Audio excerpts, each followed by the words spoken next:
So we have contacted this person who's given us this quote, we contacted this person who's given us this quote. We're at this point in the process.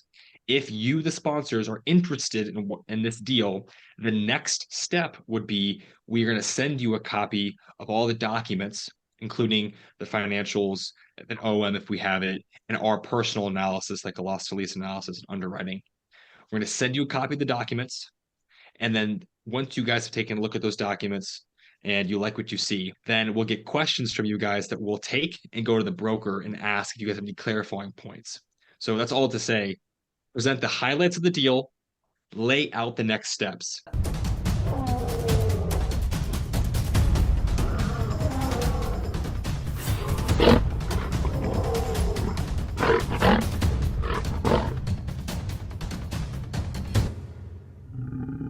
Welcome to the Lion's Den, the real estate podcast for perspicacious investors who know they have the strength to succeed in the lucrative commercial multifamily industry.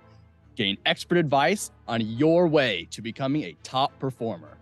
I'm your host, Adam Parrish. I have my three co-hosts, Donato Callahan, Fia Mosley, and Lisa Parrish. How's everybody doing? Good. Awesome. Great. Awesome. The word of the day is assiduity. Assiduity is a noun meaning persistence, persistent application, diligence, and unflagging effort.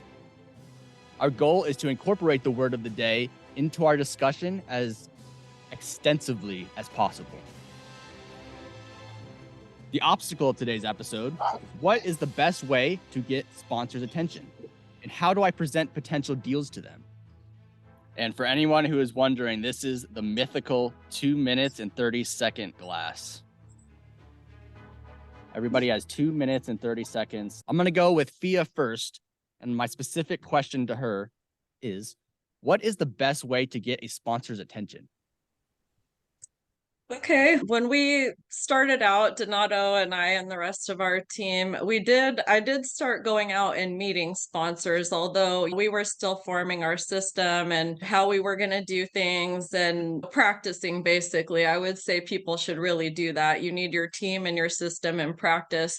But I was meeting sponsors. I didn't really approach them about sponsoring us necessarily because I knew we needed to grow.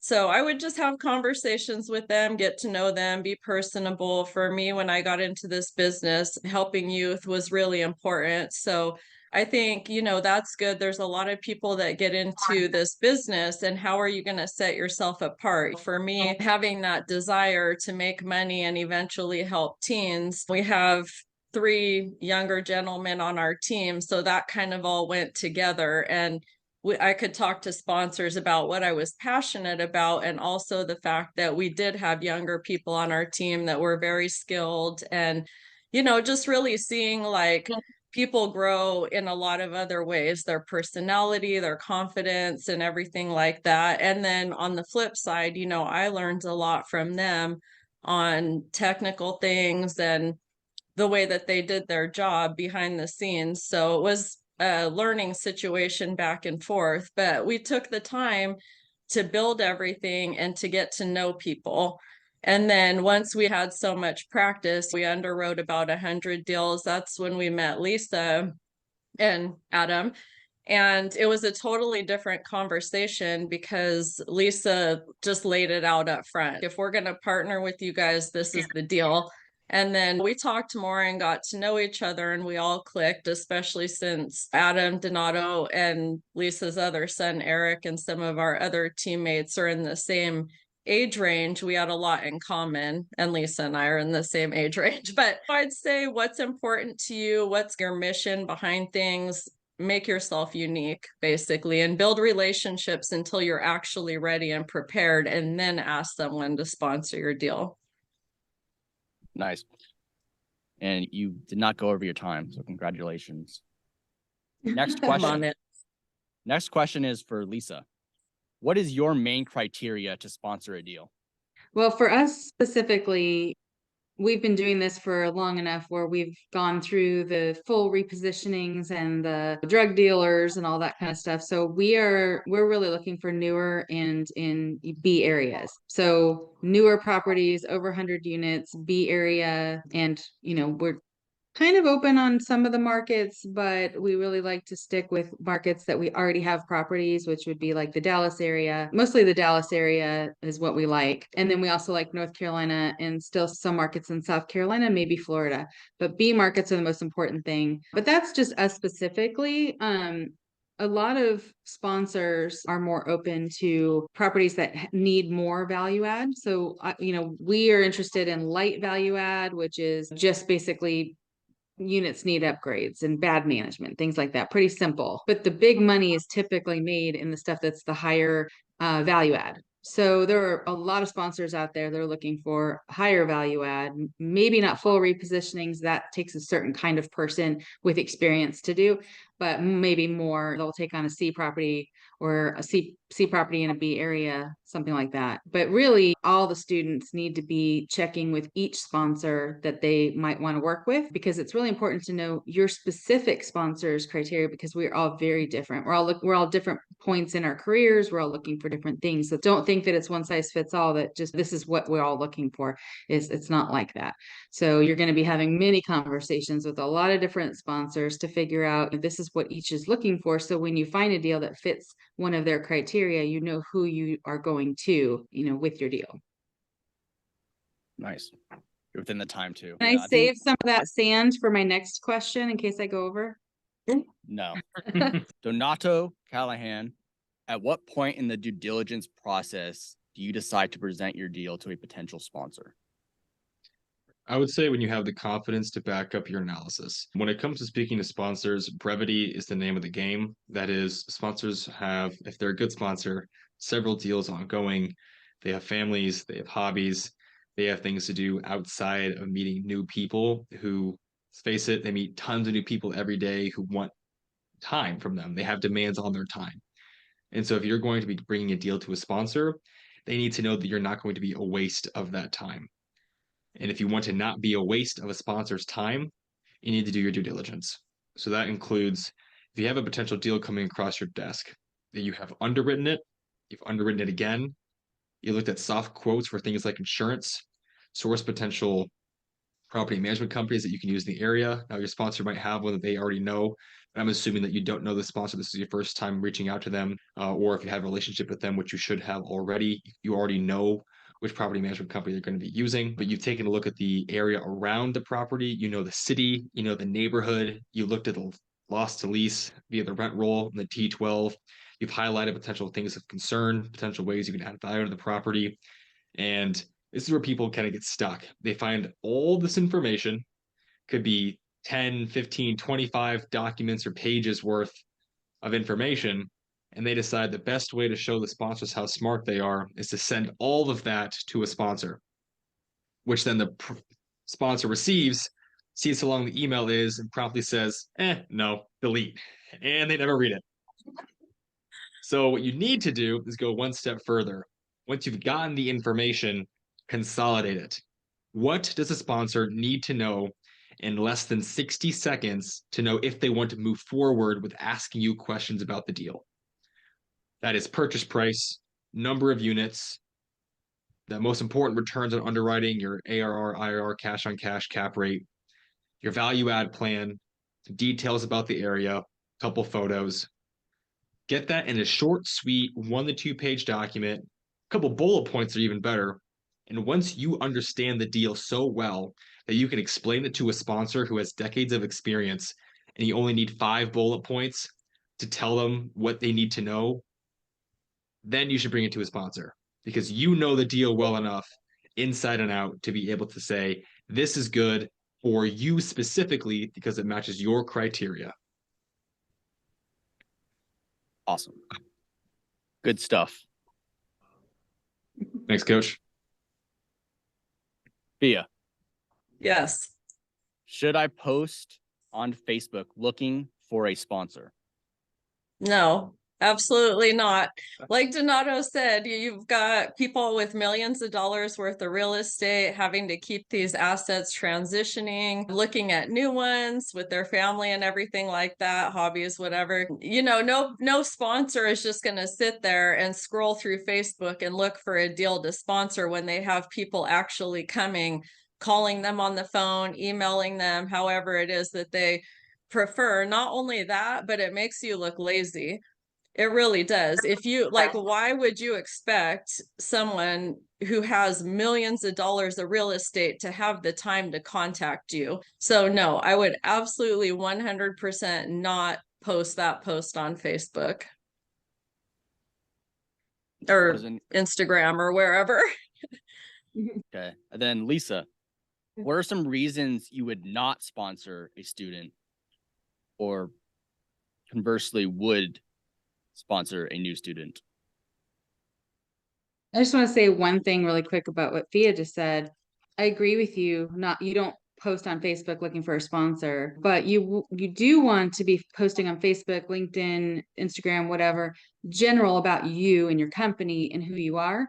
Because one of the reasons that the few people that we have sponsored, we already felt like we knew who they were because we're on Facebook, and especially the MFM group. And so we had an idea of who the team was and who you were. So that's something that you do want to post, just not saying, hey, I'm looking for a sponsor. But some of the reasons that I would not sponsor people, students, would be, one thing that drives me crazy is I don't want, and this is a lot to what Donato was talking about, I don't want someone to just send me a deal. If I don't know who you are, I've never heard of you, we've never had a conversation before. It's almost when you're raising money and you're supposed to have relationships with them, whether it's a 506B or C. A lot of times you can obviously raise money people you don't know, but you want to have that relationship. So for me, it's somewhat about the deal, but it's about the people. This is about people. And us, the sponsors that have a lot of experience, we know that it's about the people. We have the experience to know that we've had great deals with bad partners that go badly, and then vice versa. So I really want to know who you are, values wise. I want to know about your family. That's me personally, because we're going to be working together for 5 to 10 years, right? So we need to know that we have values that align and all that. I want to have that relationship. And then once we have that relationship, and I know I've seen you, this happened with you guys. I saw you get knocked down. I saw you get back up again. You're going to make sure that you play that again later with some music. But I saw you get hammered with the LOIs that you didn't get accepted and all that. Same thing with Gibbies. I saw all of that, and I saw you not quit. That is huge for me, because this is a hard business. You're going to get knocked down. And if you're not willing to put up with it and you're just going to quit, then I definitely don't want to work with you. And then once we have that feeling, and you want that with talk to several sponsors, you can build that relationship. Then you go to what Donato said, which is the 1 to 2 pager, with including pictures, with all the information that you absolutely need. Wrap it all up in a nice little bow and send it to the investor, and let them know that you're sending it. Because busy like me, I don't keep up with all my emails. So let them know that you're sending it. Okay. I borrowed sand from earlier. Okay, that's fine. Completely agree with your sentiment.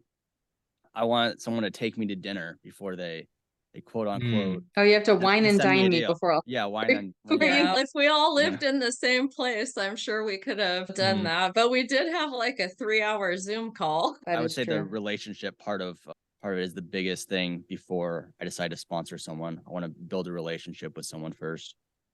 Yeah, there's a lot of deals out there, but it's about the people. Donato, do you want to say something? Yeah, at least what you were saying about the ability to fall down and get back up. There's a TED talk on the very topic that via meta-analysis of students all the way into adulthood, which students grew up to become successful. And the number one predetermining factor of success was grit, which is that exact part of you.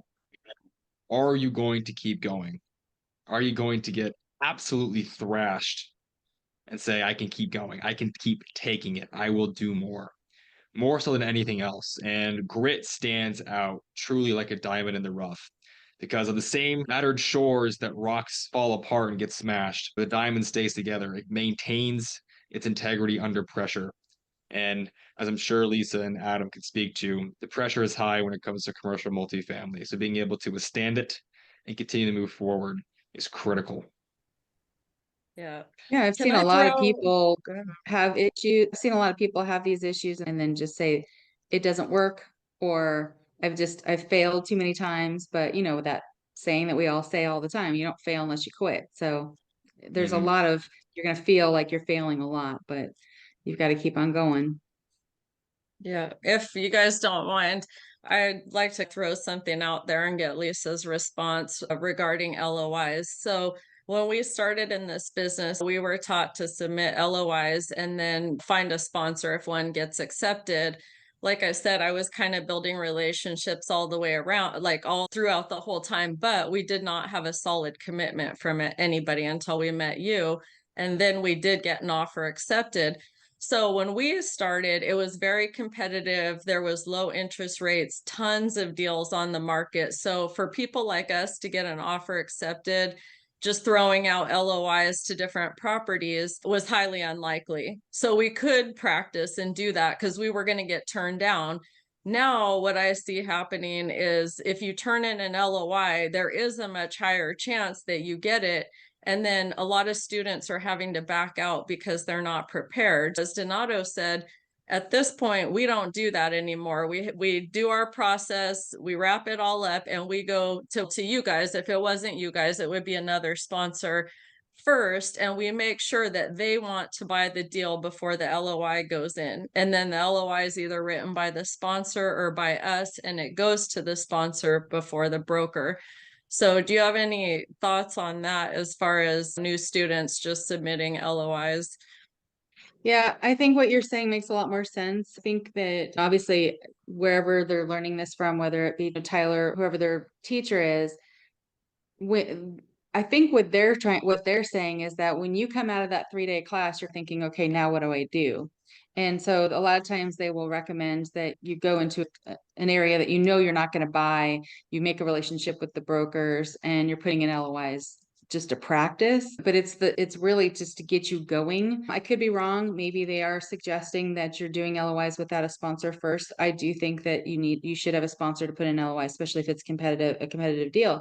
Because like you said, I mean, the brokers, if there's a lot of offers on that, the brokers are going to want to see the strength of the borrower, of strength of the buyer. And if you don't already have a sponsor, they're going to ask you who is the one buying this deal. And when it's competitive, me as a sponsor, or even when I'm just buying my own deals, I always have to be involved. I always have to explain to them. I don't have to do proof of funds, but if they don't know me, I always have to show them what we have, what we've done. Otherwise, they're just going to pass us up and move on to someone else.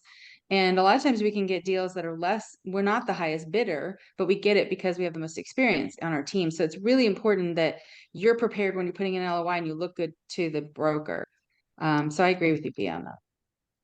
Yeah, actually, that's why we ended up on the top on our like current thing we're working on is because of who the sponsor is. So, like you said, that is important. Yeah, very. I feel like it's a lot like when you're shopping for someone to buy them a Christmas present when it comes to deals. If I'm going to buy someone a Christmas present, I'm going to talk to them first and get an idea of what they want. I'm not going to go to the store and spend 6 hours and buy someone a Christmas present and then Christmas morning hand it to them and say, "Oh, hope you like it. By the way, you can't return it Christmas morning." That's just a recipe for failure. What you want to do is say, "Hey, I want to get you something for Christmas. Is there anything on your list you've been thinking about?" And they go, "Oh, no, I've been really interested in that 100-unit stuff, something that's B class, really pretty. I love the color blue. So if the apartment complex has blue, I'd love to give you some of That's that." what you're going to buy people for Christmas? Apartment Well, Not complex. people, Buy not the me Gen for Pop, Christmas? but For every me, one person in a while. just Lisa, And then, Greg, and Adam. yeah, but now I buy me an have that. But apartment see, complex? yeah, but see, now I have that Christmas list. And I can go out to market and I can say, "Oh, this would make a great gift for Lisa. Oh, Adam would love this one." And then I can take that gift and where it differs from the Christmas metaphors, I could bring it to you guys and say, "Hey, this is what I really want to get you for Christmas. Is this something that you would actually appreciate?" And I get your 2 cents Yeah. and say, "You know what? I would love that gift. Thank you for checking in with me. I so appreciate that you didn't waste your time or our time by buying the wrong gift." And then I get your thumbs up and I go to the store and I buy the gift. And then Christmas morning, everyone's happy because you knew what you were expecting. I didn't waste time looking at the wrong property, and everyone has a fantastic Noel. So buy the right Christmas gift and don't make it a secret. Talk to people. The It's kind stocking Okay. stuffer is the blue color. So yeah, There we go. if you get to know people well enough, we all know that Lisa loves blue. So Mm. if we need to like use something in our current property we're working on, I saw that there was a blue wall, a huge blue wall. So I sent her a picture and was like, "Do Yeah. you want this?" And I one did. I was like, wow, they painted that just for me. That's Yeah. amazing because it's Yeah. beautiful. one thing I Go would ahead, go say is ahead. it's very difficult to find apartment complexes during the holidays. So I don't think that True. that metaphor Oh, works. That's true. Sorry, I don't know thanks, Donato. why I was just Godfather. gonna say we one more keep end thing. up doing it though. Isn't that weird? Every deal we found is during December, which is really bizarre. That's the opposite of what most people are saying. So Yeah, that happened with us for a long time too. And the LOIs, it's also, I think, for me at least, I like to either write the LOI or be a part of writing the LOI because I see students that, and we've had this before where, oh yeah, we already have an accepted LOI when it's brought to me and I'm looking at it, I'm like, you didn't get this agreed to, or you didn't get that agreed to. Definitely contract we need to be involved with, but I don't want to have to backtrack on the LOI. So that's for me. Some sponsors are going to be different. They might want you to already be an LOI so that they'll take you seriously. So it just really depends. yeah, it takes quite a while to get your foot in the door with brokers. Lisa's been in 15 plus years and started a long time ago. We have been in a year and a half, and it takes quite a while because they have their list of people that just buying and selling. And so for new people to get their foot in the door, like using the what we're working on currently, I've been talking to this brokerage for a year and a half, and it wasn't until the debt market changed that like a lot of sponsors and people pulled out of buying altogether last year. So that gave us an opportunity. And I just been talking to them. We've flown down to Texas and seen them. But the last thing that I want to do is back out of a deal when it's taken me all this time to build a relationship, or go and submit an LOI with no backing, and then what? You know what I mean? So it takes so much time to build their trust. You don't want to do something unless you can back it up. And nothing's ever going to be completely perfect, but if you go without a sponsor altogether, then you definitely don't have the backing for it. I think it's important to know beforehand what you're looking for from a sponsor. Do you want someone to just sign on the loan, or are you willing to give up some percentage and control in order to find an assiduous sponsor who's willing to get you into contract, help you with lending difficulties, and then eventually get you to the closing table? I think that's something that you should think about. If you've never closed a large multifamily, then I think new students have to really think about that. A great Yeah. word choice. And yeah, getting into this business, I think a lot of students need to ask themselves a question. Why are you here? What's the point? Are you here so that you can post on social media, look, I'm starting a new company, and you can have a nice logo and nice Facebook page and nice website so that you look like you're running a business? Are you here to get in the industry, find a sponsor who's willing to just sign the loan so that you, with your 0 years of experience in doing this, can have a higher cut of a deal that ultimately fails? Or are you going to come in and say, look, I know so little about this industry, but I have at least 1 or 2 skills I'm really good at. I want to learn from you. Here's all the ways I'm going to add value to your current system, make your life easier. In the same way, I'm going to make sure that you guys feel well compensated for all the experience and support you're going to provide me and my team. And I know that over time, my value will increase as we do bigger deals, more deals, we can earn better parts of the equity split. Ask yourself, Absolutely. as our listeners, what do you want? And if your answer is, you know what, I really just like the idea of starting a business, then that's okay. Know that now. But have that conversation with yourself before you get into a contract with a team and you find out that this is not the level of work you want to do. These are not the people you want to work with, or it's not the industry you want to work in. Actually have a soul to soul, heart to heart, whatever you need to do to talk to yourself. Conversation on why you are here and what you are willing to do to get to where you want to be and what you're willing to forego in the meantime. Serious Sacrifice. conversation. Yes. Yeah, really. Go ahead. I was just gonna say the first deal is definitely getting your first deal is definitely the hardest because you're trying to figure out, there's a lot of chicken and the egg situations. You're trying to figure out which do I do first. And there actually, we're talking a lot about finding the sponsor before you do the LOI, but that we also don't want to stop people from doing LOIs.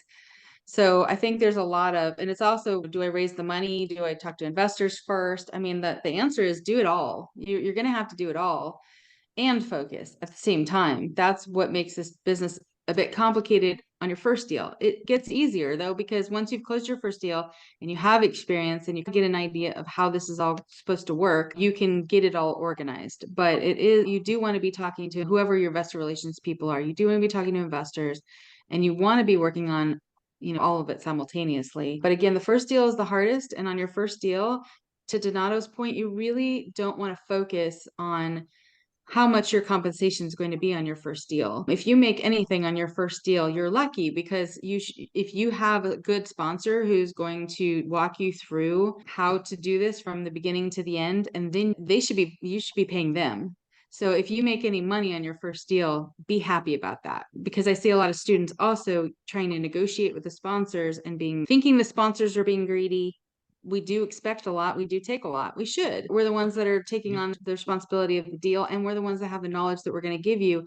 And at one point I was new, and I understand where some students feel that way, but I'm telling you, forget the first deal is for you to learn. Then you look toward your second deal or your third deal. Sometimes it takes a few deals before you really get it. Definitely. Yeah. One thing that really clicked with me after our first deal with you guys is I believe that the best returns to investors are people that know how to transition an asset very quickly. And I think that I've always felt like, Lisa, you and Greg, that was like your thing, even before I knew you guys really. Like, I had watched some presentations you did, but then once we got involved and we saw how fast the property management went in, the roofs were replaced, the swimming pools, it clicked. Oh, that's how investors get good money. The sponsor needs to be in charge of the transition because they have their property management go in, and just within a couple of months, we've really turned that property around in Waco. And it is a 1970-ish thing. A lot of sponsors I talk to, they don't want anything under 1980 anymore, pretty much all of them. But this one needed a ton of work. We've already got bad tenants out. Our occupancy is up to 93, and we've done all this work within a few months. And I was just blown away. I was like, okay, this is how people make money for their investors. High returns in a short amount of time is having someone in charge who knows how to do that. So shout out to the parish and GLP and ALP sponsor groups. They're fantastic. Everyone should love them. Kiss the ground they walk on, and subscribe to this podcast, because you're getting absolute gold from people who not only talk the talk but walk the walk. Thank you. Appreciate it. Shout out to AM Multifamily too. Oh, you're too kind, Godfather. Too kind. We should probably shout out to MFCP as well, right? Oh yeah. Yeah. Don't forget. Shout out to MFCP for working with the GLP and ANE and a lot of other sponsorships over the years. They've done a great job of bringing together ourselves, AMF, and the people you see before you. We wouldn't be here without the group that they put together. And so just going to see that you never know where the next chapter of your book's going to come from. So make sure you pick up the pen, start writing. You never know what's on the next page. Tyler Devereaux and Ryan Woolley. Yes. And Ryan Woolley actually set us all up. Yeah, he really helped us improve our underwriting as well. He was meeting with us and mentoring us and going through the underwriting, and yeah, so he did a lot for us, really. For months. Took a blind date. Yeah, said AMF, I think you guys would get along really well with the parishes. You guys should go on a date, on a little get to know each other Zoom call. And here we are. Yeah. Married. All right, Donato. What is the procedure of your deal presentation to the sponsor? Okay. At this point, when I'm presenting a deal to a sponsor, I know what their criteria are. So first off, I want to say thanks for your time. We're going to go through the highlights of the property first. After that, we can answer any questions you have. So I'm going to lead off with key information. number of units, build year, location, asking purchase price. Then I'm going to go into primary value adds. Unit upgrades, loss to lease is at this number per door on our underwriting, what the current returns are expected to be, cash on cash, ARR, IRR, cap rate. I'm going to look into how long we're going to hold the property, 5 years, and then what we've done so far. So we have contacted this person who's given us this quote, we contacted this person who's given us this quote. We're at this point in the process. If you, the sponsors, are interested in this deal, the next step would be we're going to send you a copy of all the documents, including the financials, an OM if we have it, and our personal analysis, like a loss to lease analysis and underwriting. We're going to send you a copy of the documents. And then once you guys have taken a look at those documents and you like what you see, then we'll get questions from you guys that we'll take and go to the broker and ask if you guys have any clarifying points. So that's all to say. Present the highlights of the deal, lay out the next steps. When it comes to moving forward in the process, you want to minimize any potential friction points.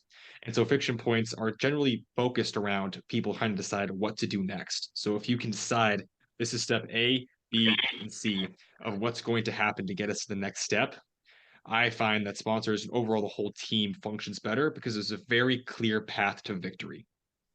So summarize the deal, lay out the next steps, and execute. Don't miss emails, don't miss calls. Let them know that you can be relied upon to keep moving the needle forward. Thank you. Yeah.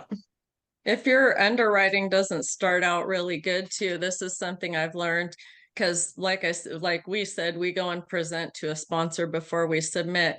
If your underwriting doesn't start out here, it starts out here. If it looks mediocre, just know that when you get on the Zoom call to show it all to your sponsor, they're going to rip it to shreds. So if it isn't excellent, if it's mediocre to start with, I would not probably do that. You have to have something really good because they're going to go through all your stuff and tell you to change this number and change that number. And why is this here? And why is that there? And it's going to break it down a little bit. So your numbers have to be able to withstand that drop because it's going to happen. You can always get more conservative on your underwriting. You will go to prison if you inflate your numbers. So don't do that. You can always get more conservative. So if you start with like a 6 stars out of 5-star property, as you increase your insurance here, your payroll here, or CapEx reserves here, as you build in those buffers, returns will go down. And as our sponsors will tell you, returns that look too good to be true is actually a negative when you're trying to attract sponsors because they know the business well enough to know, yeah, no deal worth its salt is actually going to return something that high. Either something's way off or this underwriting is not accurate. And that like we talked about before, that introduces friction because it's outside of what they're expecting. And now they're going to go through your deal even more frivolously, or not more frivolously, but more specifically, get really intricate with all the numbers you're looking at. And they're going to not trust your analysis as much because it just looks way too good to be true. Well, if the sponsor right then and there doesn't trust you because you're inflating your numbers or it just doesn't look right, if they don't really know you, they may just say, never mind, they don't want to work with you anymore. So you definitely want to make sure that you're being honest and listen to, we all have our rule of thumb of where we, for me, like insurance is a really big one because I've gotten hit on insurance so many times where we'll get a quote or it's always a soft quote and we use that number, but then a hurricane comes in or something happens and it ends up going way up. So because of that, the things that you can't control, for me, I like to see them being very conservative because I would rather us be too high and make the deal work and then it's less than coming in than the other way around where it can completely mess up your deal because you could lose loan proceeds and all kinds of things can happen. Then you have to raise more money, then the returns change and it becomes a domino effect. So the little tweaks here and there, you've got to make sure you've got it right up at the front because on the back end, it'll really kick your butt. And then sometimes you can get away with closing, but then it'll kick your butt after you close. And I was going to also say, if anyone was taking notes on the lists and stuff that you just mentioned, Donato, I didn't hear rental comps. You talked about loss to lease, but you want to make sure that you have rental comps. I like to see those within a 1 mile radius if there are any. Sometimes there aren't other complexes nearby, then you would go to the nearest ones. But if you've got a 1 mile radius, you want the comps.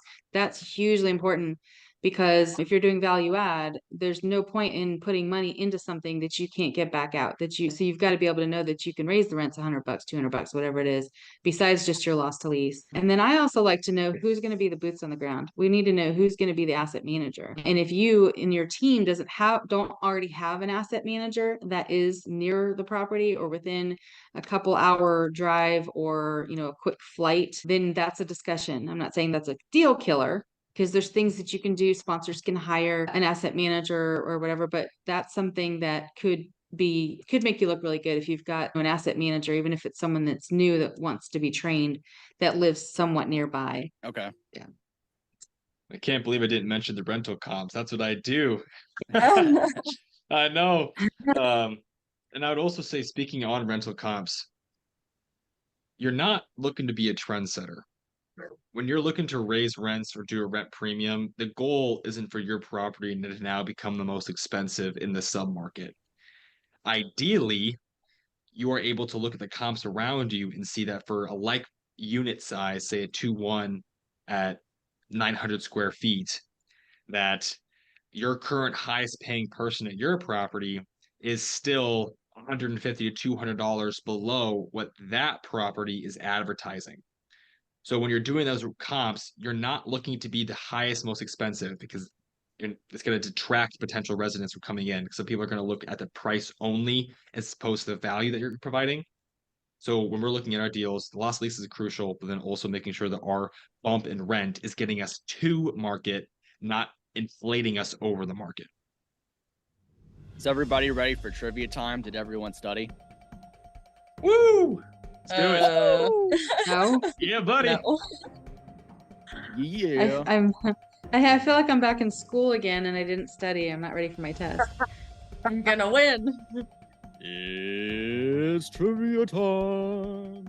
The capitalization rate is calculated by dividing the property's net operating income by the current market value. According to CBRE, what was the average trading cap rate for Class A value add multifamily in Dallas, Texas in the first half of 2022? Oh, okay. Dallas, Going Texas, hard. first 3.5. quarter.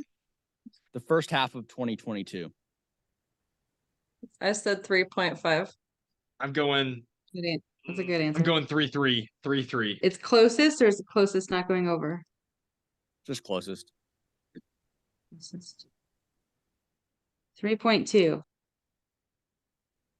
It is 3.75 to 4.5. Somewhere in No between. way. That's high. Okay. Really? Wow. Yeah. Wow. I would have expected it even touching the high twos. Yeah, and that's Same. interesting because we were buying Bs. We were buying Class B in that range. Wow. Okay. Nice job to you. Nice. Okay. Next up. According to adamdata.com, what state in 2022 had the highest foreclosure rate? Idaho. Just kidding. I don't know. I live here, so that's why I said that. We're going downhill at this point. I'm gonna say California. I was actually thinking California, but Yeah. Let's Thinking stick with California. Idaho. We got two Californias. The answer. how about I didn't even give an answer. Yeah, Oh, Vegas. Okay. Yep. I was gonna say Vegas, So Nevada then? Nevada. Nevada. And the answer is Illinois. Oh, dang. Oh, should have Okay. called that. Okay. Gotcha. Maybe a good Okay. place to buy apartments if people are losing their houses. I think California had the most foreclosure starts, where they started the foreclosure process, but not actual foreclosures. Okay, And finished foreclosures. I knew nobody would get this, so there's a secondary to this question. What was the percentage of housing units with foreclosure filings in Illinois? Oh. I'm gonna guess 11%. Percentage. I'm gonna guess 11. 15. 12.5. It's 0.49. Oh, Oh, dang. jeez. That's okay. That's not wow. Okay, so technically closest, but I'm not happy about it. I was way off. None of us are like very I don't think close. Way anyone off. should get a point for that. Yeah, no, it really Okay. only 0.49% in foreclosure. That's. I think this is only housing. I had trouble really finding a solid answer. I think this is just housing overall, but it might include multifamily. But this is like actual houses that were foreclosed upon. Wow, okay. I don't recall what the 2008 foreclosure rate was. I want to say that was like mid-teens, if I'm not mistaken, but this is just my very faint recollection of being not even 10 years old at the time. Oh I don't gosh. recall. I don't recall. But that's really low from what I would have expected. Not even 0.5%.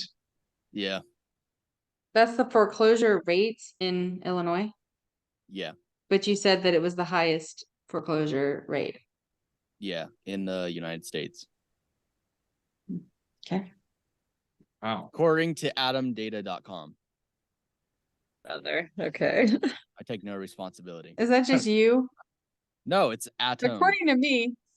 It's Okay. ATTOM. Oh, is it? I thought he was Yeah. like making it up, like No, AdamParish.com. no. They're actually the Okay, nation's I leading see, I see. foreclosure. They're the nation's leading foreclosure data provider. They do a lot of good stuff there. Final question. The average personal savings rate since 1959 is 9%. The annual personal savings rate during the pandemic year of 2020 was 16.8% and 12% in 2021. Through November 2022, what percent of people's disposable income were they saving? So it's like annually, but only up until November of 2022. 5. I'm going to put it at 11. Oh, wait, November 2022. Inflation. No, yeah, inflationary pressures. No, I'm going to drop that number to 8%.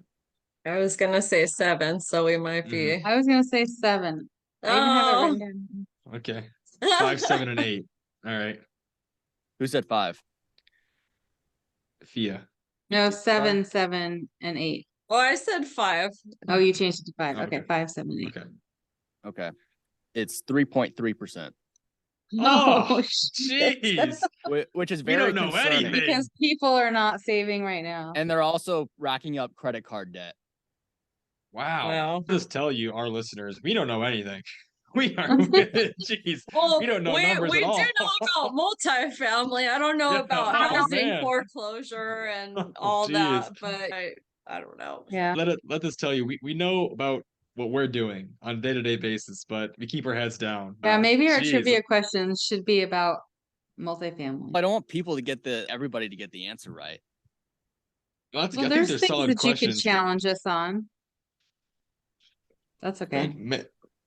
Man, only 3%. Wow. Pretty low. I Okay. think it's like the lowest it's been in a long time. Jeez. Okay.